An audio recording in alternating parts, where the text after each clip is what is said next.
Hola, welcome to Mas Leaders. Hola, Yvonne. I'm so excited to be here with you all today and introduce you to an amazing friend, an entrepreneur, amazing human that's going to be talking to you about some of her experiences and how she navigated all of them. So, Yvonne, welcome to Mas Leaders.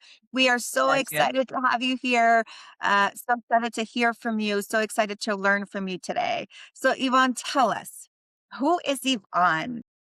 So my family's from Bolivia, La Paz, Bolivia from my mom's side. My dad is from Haiti. So first gen for a lot of things on both sides. And so, yes, I got my BA and my MFA, which is also first generation for my parents in theater arts. And then I segued into being an actor. And so that is also a first gen thing because most of my sibling actually is literally a rocket scientist. He joined the Air Force and he's a rocket engineer. And there's like law and so many other lots of engineers in our family too. But I just felt called to the arts but I did, being coming from an immigrant family, my mom was like, "But you're still getting a degree." I said, "Okay." So yeah, I'm now full-time actor and I have been blessed to have success in it. And also now I am segueing into, well, twofold of still acting, but also coaching and teaching other actors too, so they can up level too. So yeah. Love that. First of all, you're an actor. I feel like I'm talking to a celebrity, and I love that. So, what was that journey like? Being an actor, being from Bolivia, and being an immigrant and a first generation, so many layers there. What was that like? Well, it was a little tricky because I present Black a lot of times, especially on the West Coast. I feel like East Coast is more aware of the diversity in the Latino community, and so I identify as Afro Latina. And also, to be honest, the culture that I grew up in and I resonate with the most is the Latino culture because I grew up with my mom. And so, my mom and my dad, so my remarried when I was 3, so I call my stepdad my dad. So my mom and my dad, that's who I was raised with. And then my dad is actually white. Who my mom remarried to is white.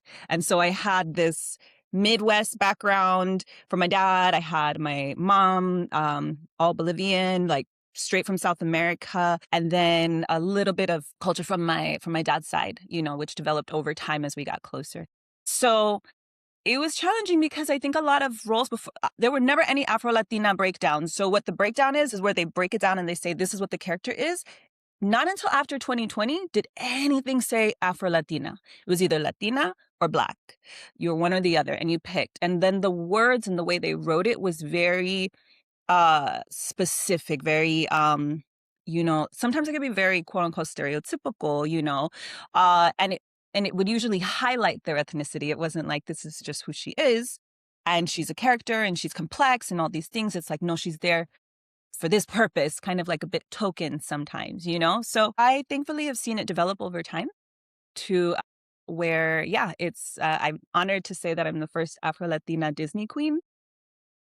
Yeah, that was a big deal for me. There's a Disney movie called Sneakerella where we're the King family, and so it's like a take on Cinderella that kinda switches roles, so my daughter is like the princess, and so that makes me the queen, so yeah, things are changing for the better.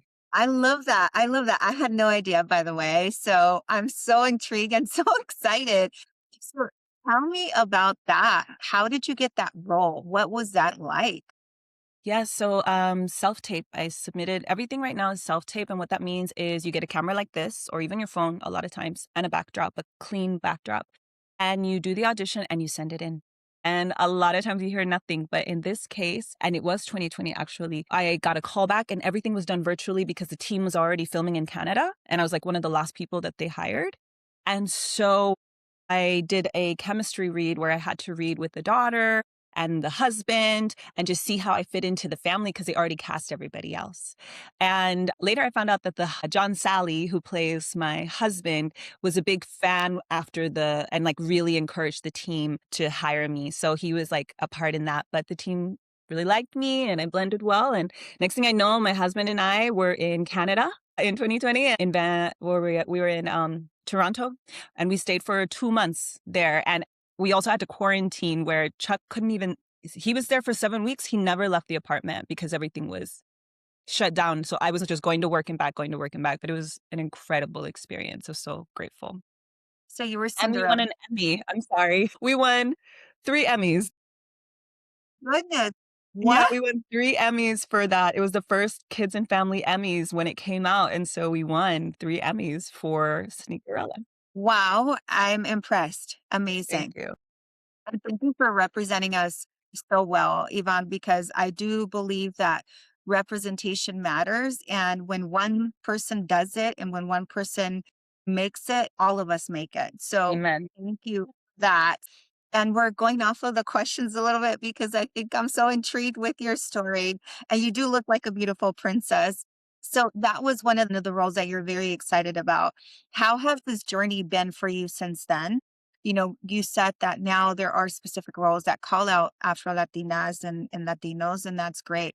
But are you seeing more opportunity now? I definitely see more diversity now, which is a blessing. I will say post our strike, post COVID, the industry has shifted a lot. You'll hear from a lot of actors. Also, it's not just limited to the acting industry. There are a lot of layoffs and just things are changing. AI is kicking in. So it's a different world than even 2 years ago right now. But I feel blessed to still have opportunities and also I feel like it's starting to become more of a creator's environment. If you notice a lot of people are like doing independent films. I'm in 2 independent films that both made it to the Slam Dance Festival, which is coming up this month out here in LA, which is really awesome. And yeah, so I think we as artists are starting to find more opportunities to still create. I think we're so resilient, right? Like our industry is constantly changing, but we haven't stopped. And so I'm just really proud of artists because I feel like, ya tú sabes, I don't know about you, but in my house, me and my mom's motto was get it done. So whatever the problem, whatever the issue, whatever the challenge, you get it done. So I feel like I see that in our industry right now. Love that. Yvonne, if there's someone that's watching us right now and they're looking at you and they're going to college, maybe pursuing a degree or interested in this career, what would you tell them? I tell them just you're exactly where you're supposed to be. I feel like everybody has their path and the doors that are for them are just for them. So the biggest thing in my industry is resilience and realizing, I think this is what I had to realize much later in my career. When you have a high achievers, someone who is in college, someone who's used to people from immigrant families, right?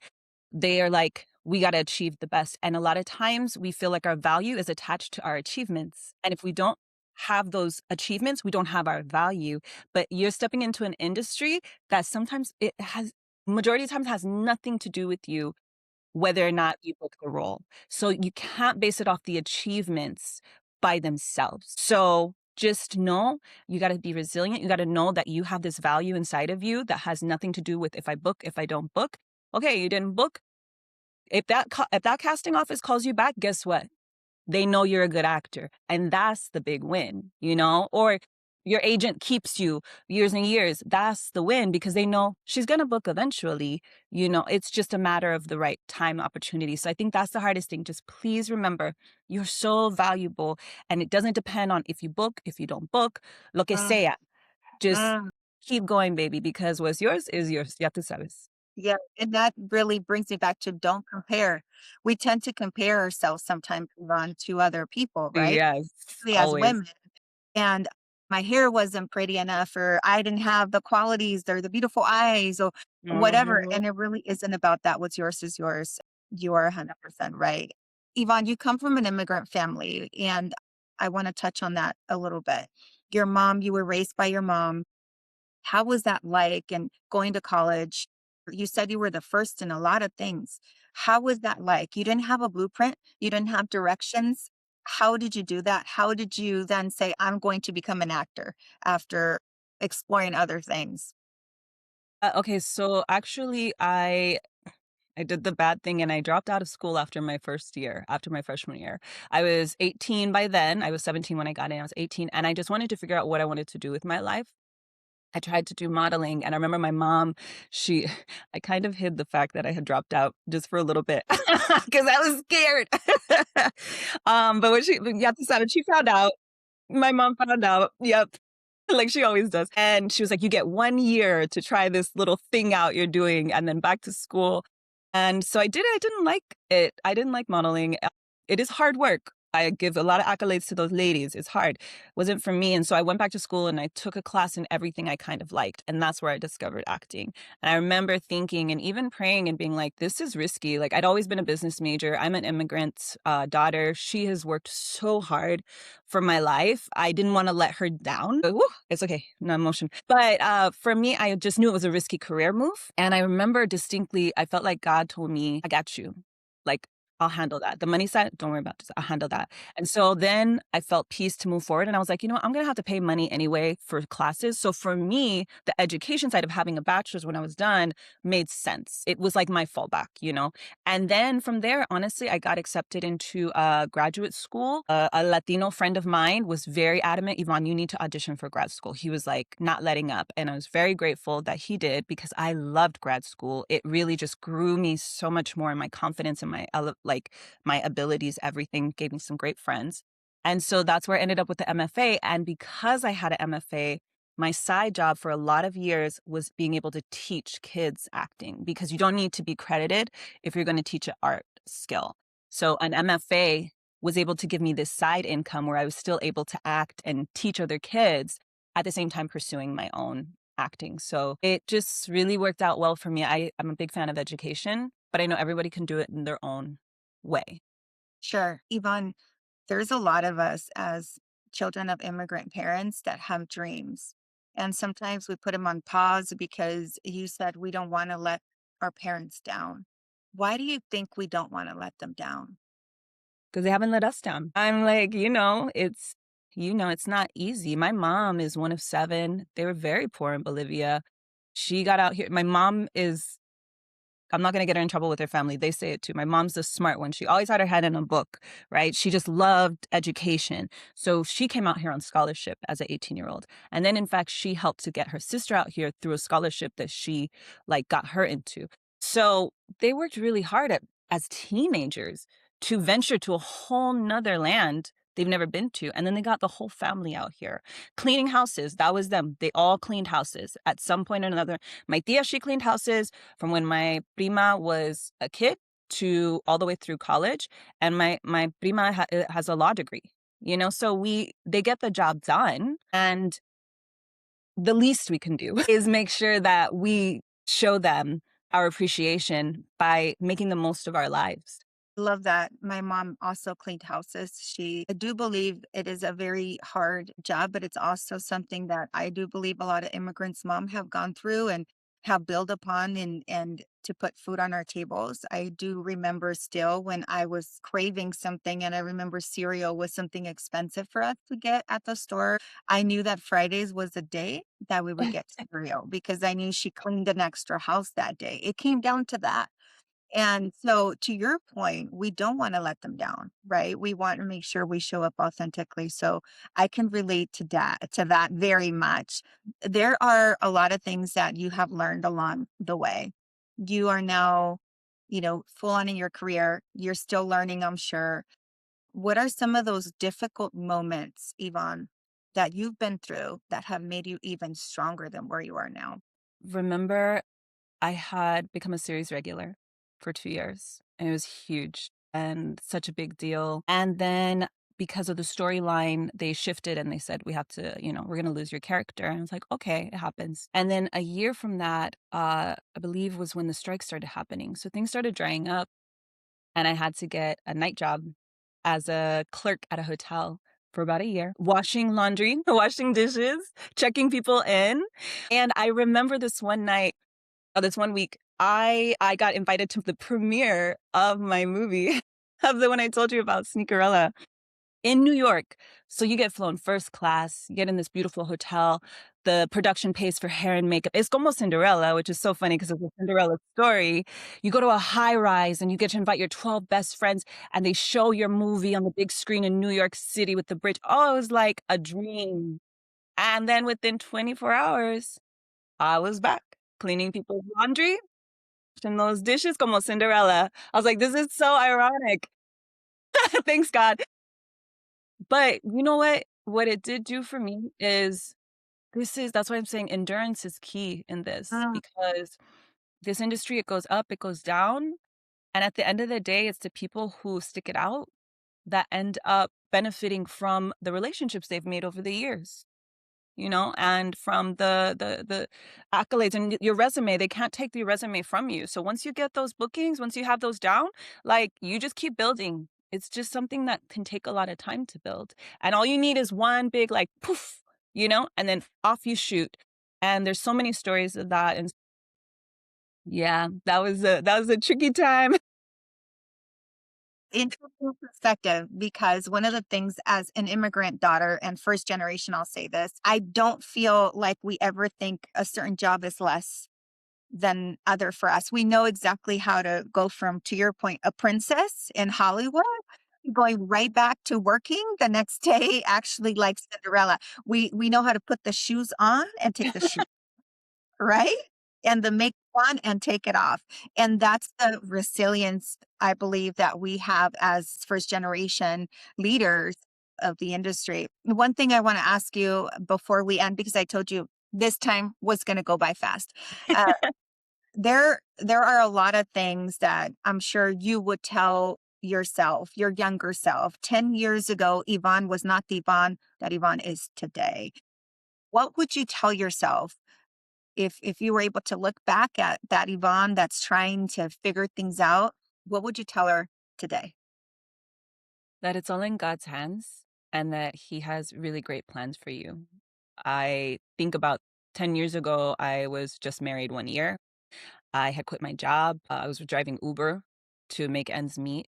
I was barely starting to get my resume together, and it did feel very impossible. But looking back at the acceleration, I feel like that I've experienced in my career, it's by the grace of God. And also because that hard work of like, just get it done, baby. Like, I just hear that in my head. I'll hear that forever from my mom. Thankfully, she's alive and well and so active. But it's just something she's really just implanted in me. Get it done. So then when it was hard, when you couldn't see it, I'm not saying I didn't have times I was just screaming to God, what's going on? But I would say, "Girl, it's gonna be more than okay, and you're just gonna stick with it." Keep going. Keep going. I loved our time together. I know we're going to have a face show because I can already I hope so. be something that people want to hear more about, just Hollywood and acting as a daughter of an immigrant. I think there's great opportunity in a lot of spaces for our voices, and part of Mas Leaders, Yvonne, is to really amplify the voices of first generation leaders in every space. There's a lot of things that you have done, and you're the first one to do it in your family. There's a lot of things that I have done and millions of others. And if Yeah. we could do it, anybody could do it. So excited for you. Congratulations on being a princess, because you just are Hollywood princess. I know more stuff is coming your way. Thank you so much for being with us. And I hope to have you again. Of course, thank you so much for this. This is a beautiful, beautiful space for us, Ruth, and I'm just so grateful that you are here doing this for us. Yes, thank you. See you next time. Adios. Adios.